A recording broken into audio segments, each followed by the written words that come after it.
Yo, what is good, YouTube? Welcome back to another JC2K video. In today's video, we're going to be doing our best to give you all my content predictions for tomorrow's content here in NBA 2K25 MyTEAM. I started getting sick last night, and my voice is struggling this morning. I've got a sore throat. I do not feel good at all. So I apologize that my voice sounds like this because I know it is not normal, but I'm going to do my best to get through 8 minutes or so here and talk about what we're getting tomorrow. I don't know how many videos I'm going to be able to do today, to be completely and utterly honest with y'all. Generally, and obviously I've been doing like 7, 8, 9 videos a day. I'm going to try to get y'all 5 or 6 and just do the best I can, honestly. But with the way my voice is feeling, it might be a little bit harder than I personally obviously would like it to be. But we're going to do the best we can. And we'll see. So with that being said, before we hop into the video and talk about content predictions, if you haven't already, make sure you hit that subscribe button. Help me push towards the 50,000 subscriber mark on the channel. I upload every single day. Multiple videos a day. Would really appreciate it if y'all do subscribe. Without further ado, let's hop right into it. So nothing particularly exciting that we can really expect coming this week, to be totally honest. It'll be similar to the Splash Zone drop, where it's just a regular normal Friday drop, the second half of a festival event week. So nothing particularly spectacular coming here. Probably a 19 or 20 card drop just like last week, and that's about it. That being said, last week's drop with 19 cards here, and then the 3 invincibles, we had 22 cards actually. So we're gonna get like, and we had a go card too, so we actually had like 23 cards. What was the change they made to factor in the go card? They went from 5 pink diamonds. Did they go from 5 pink diamonds to 4? That's what they did. They went from 5 pink diamonds to 4 with their go card in there. So that's probably what we'll get again this week, is we'll get 4 pink diamonds, 4 opals, 4 dark matters, 400 overalls, 3 invincibles, and a goat card would be my guess. And honestly, again, my request for this type of content really is, number one, that the dark matters and below have at least like 2 cards that can impact attainable squads. You know what I mean? And really, number one, I think we need a tall dark matter point guard who can both shot create and defend at a high level. A guy who's a really well-rounded all-around card, because we have a lot of 100 overall and invincible point guards that are big but can also score the ball and put the ball on the floor and be scorers. There aren't very many Galaxy Opal or Dark Matter PGs that can do that at all. In fact, I wouldn't really say there are any that truly can do it on both ends of the court. Like, there's a reason we're running guys like TMRW'S as the best attainable point guards, because honestly, I mean, yeah, he's not really a scorer, but at least he provides size and switchability defensively with a really good jump shot. I'd like a card like Denny, but better. A guy who can put the ball on the floor and be a creator as well, with a high-level jump shot, high-level size, high-level defense. And that's what we're looking for at this point in the year. So that's my number one request, really, for this weekend's content, is that we see that guy. And here's the honest truth. I'm not even totally sure who that guy is. It might be somebody out of position. It might be somebody who's a little bit more of an obscure name, but it's got to be somebody who's 6'5", 6'6", 6'7", at a very minimum at the point guard position. Probably like 6'7" minimum would be my thought process. So, I mean, I know we have like the Bogats and the Denny Avdi and the guys like that, but realistically, it's like, outside of that, who is it going to be? We already have a Josh Giddey, so probably not going to be him. Jeremy Sohan, maybe they give us a Jeremy Sohan and change his animations because he had a point guard in season 5. Delano Banton could get a higher tier card. If they give us a dark matter Delano Banton and improved his SIGs, he'd be like the perfect card for this. I know he's not really a dark matter name in terms of like having had a lot of success throughout his NBA career and things of that nature, but he was an awesome diamond card, and he's a name that I think people would love to see get a dark matter. And it's cards like that that we're looking for, the 6'7" and taller guys who have the potential to be really, really good. And so maybe a dark matter Dyson Daniels.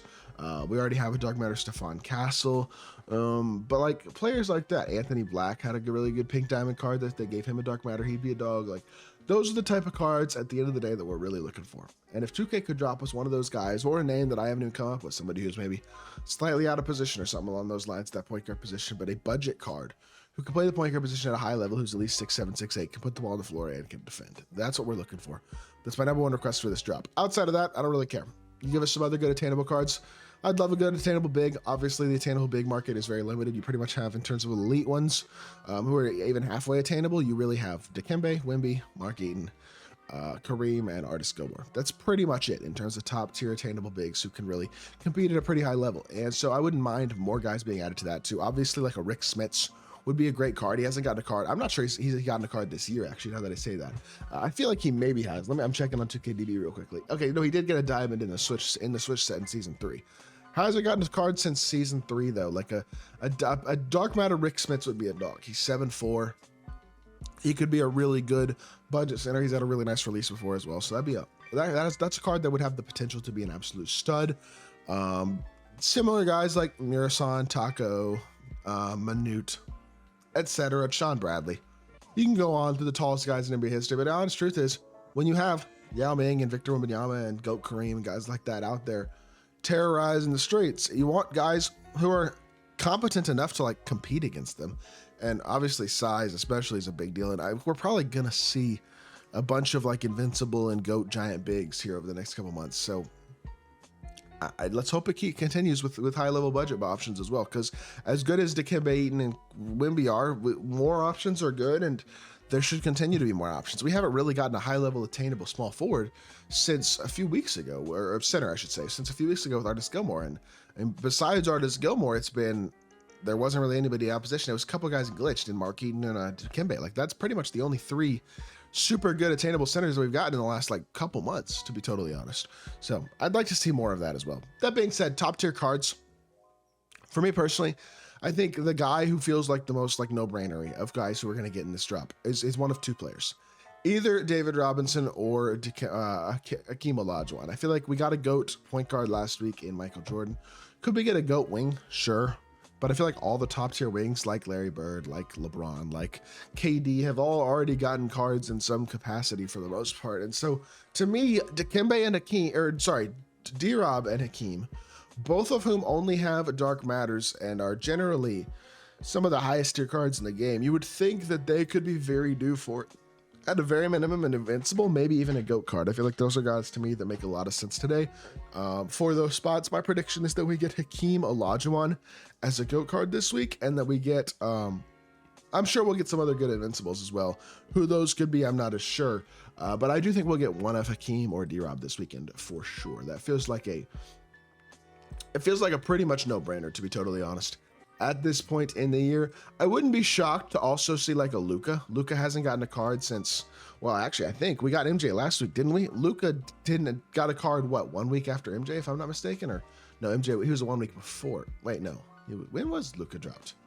Oh, he was 2 weeks after MJ. Okay, we already have in a GOAT MJ, we now have an invincible Shaq. I could see a Luka. Like, I feel like he's another guy who hasn't got a card in a while. People love Luka. Big name superstar. I feel like we could definitely see him. We're not going to see Shea or Tyrese Halliburton because obviously they're in the NBA Finals right now. Shout out to the Pacers for winning last night. Puts the Pacers in a good position here to actually have a real very, very good chance to win the series, which is kind of annoying, I would say. But yeah, I mean, it is what it is, right? I think for 2K purposes, everybody wants Shea to be the invincible and not Tyrese. But for real life purposes, watching the Pacers succeed is cool. So we'll see. Luka would make a lot of sense to me as well as like a top tier guy we could get, although he did get a Dark Matter as well towards the end of season 6 and glitched, so maybe he won't get that yet. Ja Morant only has a Dark Matter. Could see that card being 100 overall or an invincible, obviously. I'm sure we'll get a few guys like that throughout the drop also. So with that being said, I mean, I will see what happens. My top predictions are obviously guys like Hakeem and D-Rob. I think Luka's definitely possible as well. I think there's obviously a lot of other names we could potentially get, and be interested to see if this is a souped up drop or if this is another relatively mediocre, like, drop in my team. We'll see. That being said, it's good for the video. Hope y'all did enjoy. If you did, make sure you hit that like button, leave a comment, and subscribe. Be back with more 2K content very, very soon, and I appreciate y'all. Peace.